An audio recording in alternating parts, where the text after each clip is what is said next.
প্রবাসীদের যে সকল বিগত সময়ে সমস্যাগুলোর উদ্ভব হয়েছে, এই সমস্যাগুলো নিয়ে আমরা একাধিকবার কথা বলেছি, বক্তব্য দিয়েছি এবং সরকারকে একাধিকবার আমরা লিখিতভাবেও জানিয়েছি। কিন্তু বড় পরিতাপের বিষয়, এই সরকারকে একাধিকবার জানানোর পরেও সরকারের পক্ষ থেকে কার্যকর কোন উদ্যোগ আমরা লক্ষ্য করি নাই। কিন্তু এটা পরিষ্কার, এই প্রবাসী ভাইয়েরা যদি তাদের পাঠানো রেমিটেন্স 15 দিনের জন্য বন্ধ করে দেয়, তাহলে সারা বাংলাদেশের আলো 1 মিনিটের মধ্যে নিভিয়ে যাবে, পুরো বাংলাদেশ অন্ধকারে ছেয়ে যাবে। তাহলে যে প্রবাসীদের পাঠানো রেমিটেন্সের কারণে আজকে সারা বাংলাদেশে আলো জ্বলছে, সেই প্রবাসীদের অধিকার আদায়ে এই সরকার তেমন কোনো কার্যকর উদ্যোগ নিচ্ছে না। প্রবাসীদের অধিকার আদায়ে কেন রাজপথে কথা বলতে হবে? কেন প্রবাসীরা বিমান ভাড়া কমানোর দাবিতে প্রেস ক্লাবের সামনে এসে কথা বলবে? আপনি যার টাকা দিয়ে দেশ চালান, যার টাকা দিয়ে রাষ্ট্র পরিচালনা করেন, আপনার উচিত ছিল তার অধিকারগুলো, তার সমস্যাগুলো সমাধান করে তার অধিকার সবার আগে বাস্তবায়ন করা। কিন্তু আপনারা সেদিকে ধাবিত হচ্ছেন না, সেটা করছেন না। উল্টো আপনারা প্রবাসীদেরকে নানাভাবে হয়রানি করছেন।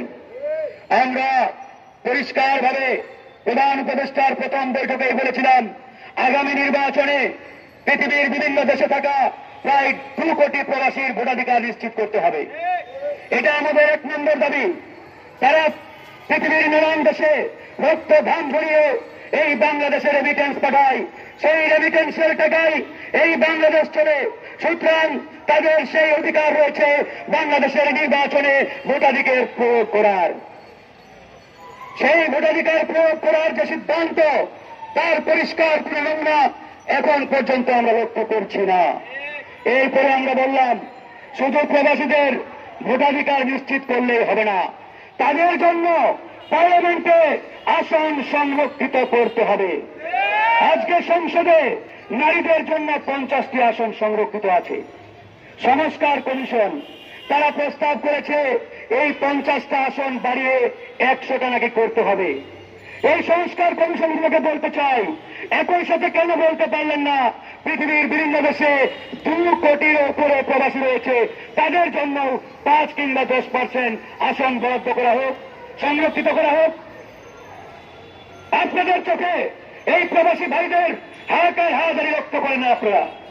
আপনারা শুধু দেখেন যারা যেদিকে চাপ দেয় সেদিকে আপনার নিয়ে পড়েন, কিন্তু প্রবাসীদের কষ্ট দুঃখগুলো আপনাদের কান পর্যন্ত পৌঁছায় না।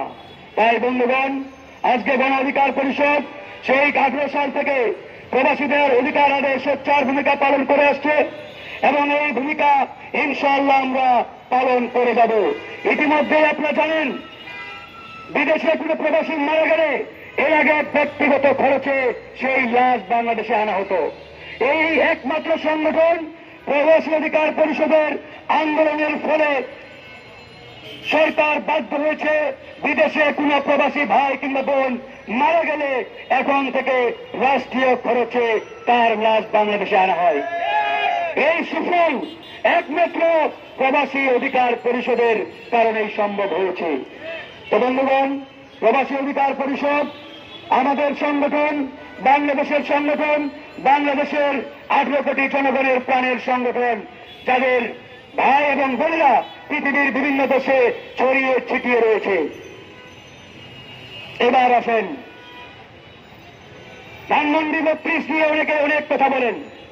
আমরা শুধু একটা কথাই বলতে চাই, এই যে ধানমন্ডির 32-এ যা শুরু হয়েছে এবং যা হচ্ছে, এর পুরো দায়ভার শেখ হাসিনার।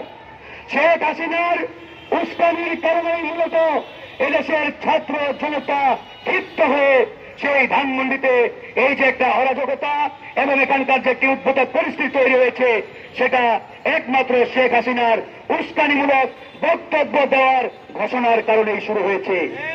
আমরা এরকম পরিস্থিতি দেখতে চাই না।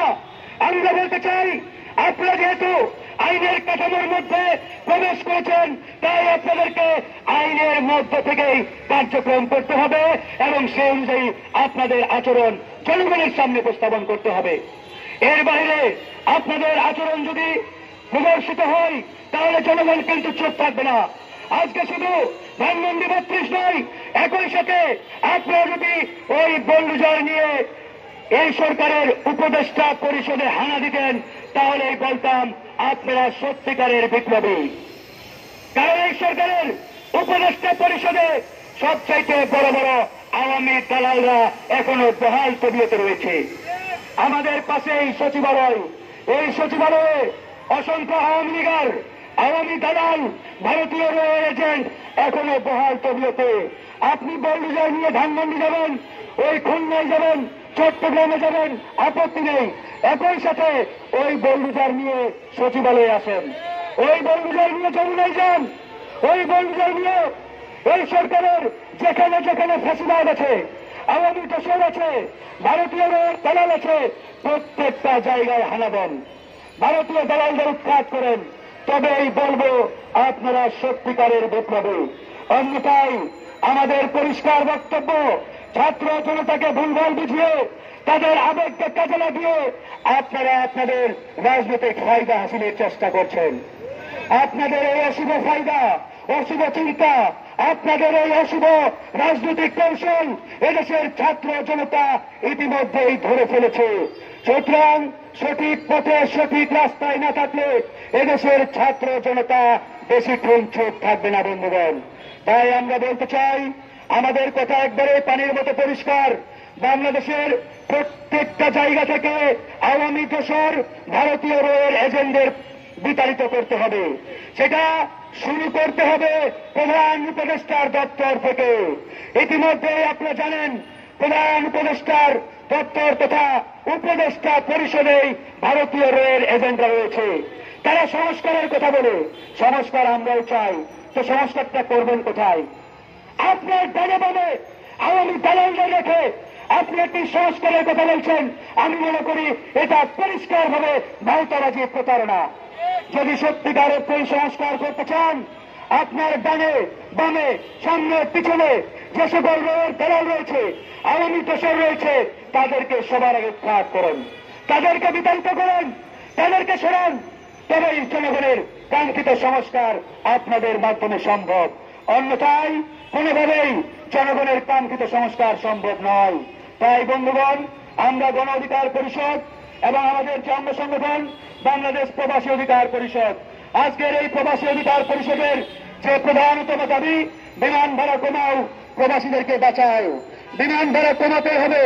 এক সময় বিমান ভাড়া ছিল 60,000 টাকা, সেই জায়গায় আজকে হয়ে গেছে 1.5 লাখ টাকা।